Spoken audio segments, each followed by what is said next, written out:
আমাদের সম্পর্কের শুরুটা হয় গেম থেকে।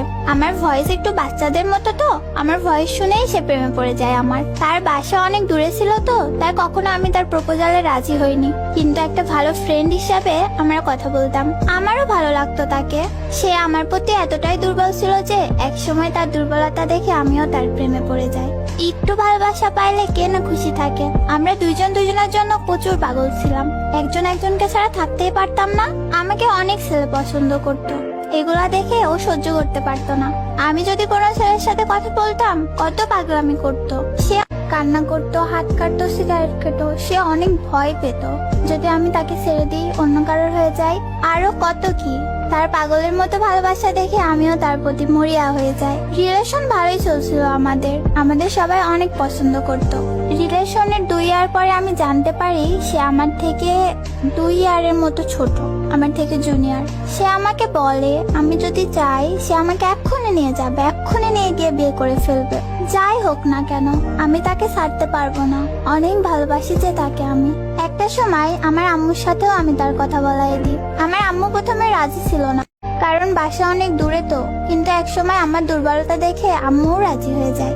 আমিও তার বড় বোন আম্মুর সাথে কথা বলি। ভালোই চলছিল আমাদের রিলেশনটা, অনেক খুশি ছিলাম আমরা। রিলেশনে 3 ইয়ার হয়ে যায়। হঠাৎ করে তার বিহেভ গুলো চেঞ্জ হইতে থাকে। আমাকে এক প্রকার ইগনোর করতে শুরু করে দেয়, খারাপ ভাষায় গালি দেয়, বকাবকি করে, আরো কত কি। তার Facebook ID password, game ID password সবসময় আমার কাছেই থাকে। ধীরে ধীরে সব জায়গার পাসওয়ার্ডও চেঞ্জ করে নেয়। আমি পুরোপুরি পাগল হয়ে যাই। তার আইডি পাস নেওয়ার জন্য কত কান্না করি, সারা রাত কান্না করি, তাকে রিকোয়েস্ট করি যে দিয়ে দাও আইডি পাসটা। কার সাথে কথা বলো যে আমি দেখতে পারবো না।